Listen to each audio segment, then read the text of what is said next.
Hello all you amazing people, how are you on this bright shiny day? Well, okay, maybe it's cloudy where you are right now, it's cloudy where I am right now. But my happiness from seeing you here for the third and last part for the Faith Plus, the Stalker, is enough to make even the clouds sparkle.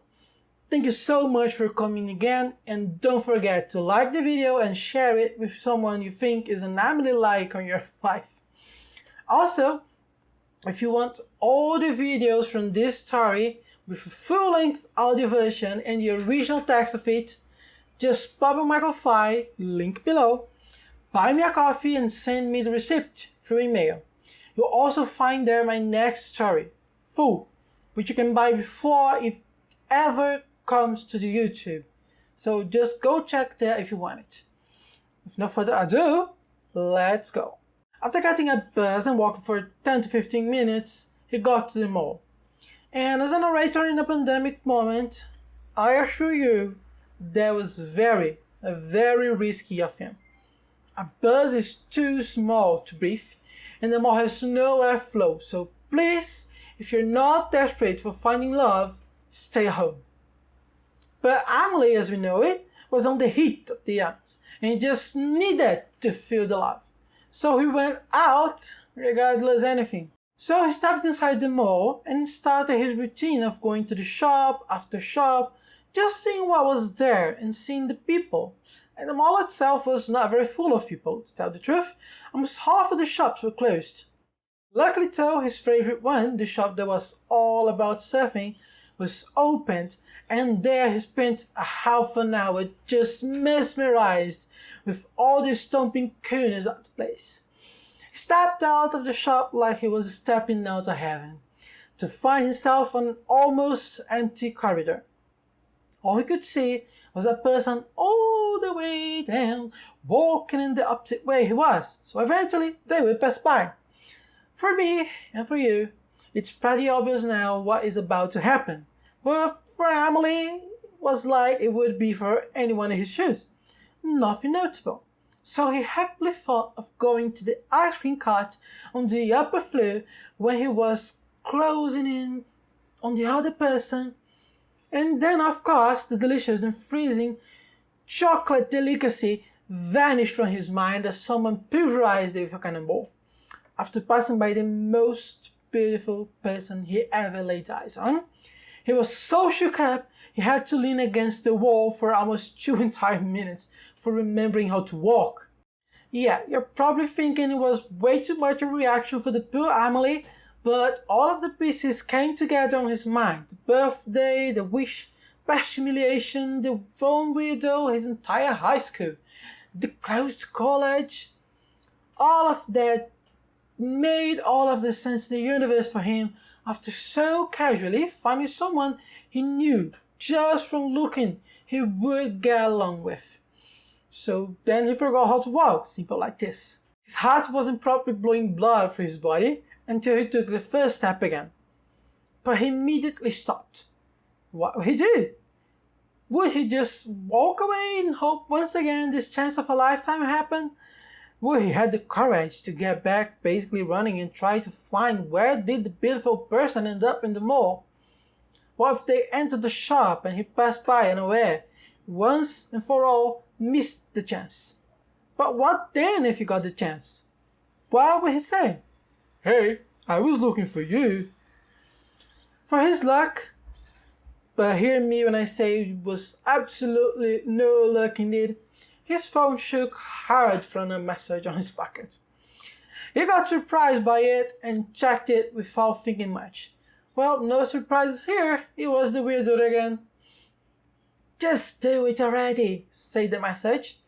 Amely went blank for another 2 minutes. Was he really supposed to just go and... Another message popped up. Go get yourself the damn ice cream. He got frustrated by reading it. But once again, he had to agree with the stranger. He really needed to calm down, and an ice cream would do it just fine. He directed himself to the stairs and got one floor up and got the way around the floor until finding the ice cream cart. He entered the 2, now 3 people line for it and asked for his ice cream. He got what he wanted and then turned back to go his way. And, once again, he got what he wanted. That beautiful person was there, right behind him. And he froze again. I guess this is getting a trend to Amely, right? This time though, the other person was panting like they had run really fast for some time and was looking right at him, like they wanted to say something but didn't really have enough air on the lungs to do so. With the face of a frozen Amely, it was really no big deal, was it? The other person finally got some breath and said, "Oh my gosh, was I looking for you? How did you get up here so fast?" Amely didn't really know what to say, but his phone shook with strength again in the pocket, and it made the words just pop out of his mouth on their own. "Well, I just got this stair over there with no moving ones." "Ah," the person replied. "Oh my gosh, I never let me have this trouble on the mall. But you're probably, judging by your face, you're probably asking yourself why I was looking for you." "Well, yes," Amel answered. "Yes, I kind of am, really. The thing is, you see, you are so ding-dong handsome. I just had to tell you that. Oh my gosh, you're just so damn good." There, I said it. I can tell you as a narrator, it was not very exciting looking at the confused face of Amely at that moment, so the person felt strange and said, "My name is Alice. You can call me she. Pleasure to meet you." "Oh, my senor," Amely finally replied. "I froze here for like the 5th time this day. I'm so sorry. I handsome? Me? Alice, I almost forgot how to walk after seeing you on the other floor. You are the one really looking good today." They both laughed because they both knew none of them were being really polite and also none of them was really being rude. But then Amely presented himself and he got then some really strong sense of self and just had to run home to not feel so much exposed like he was. He did say some excuse for Alice and they set up a date. Yep, a real one, for the next weekend. While running home from despair from feeling naked in the streets, Amely checked his phone for just a glance and there was the weirdo again saying, "Congratulations," and "You're welcome." And for the last time I'll say, as a narrator, I have to stop the story here and let your imagination fill up what went on next because it was all a bit too intimate and Amely himself wouldn't want it published going around on the internet. Thanks for coming with me this far in the narrative talk. Thank you so much for watching or hearing this story from me. Please share in the comments your opinions on how you felt about it and how much did you like it. Once again, I'd like to remind you that you can get this story full on my Ko-Fi profile, link below, in video, in audio and text formats, along with a special message from me from the bottom of my heart. That would help me grow as a storyteller and overall help me keep bringing more and more stories for all of you.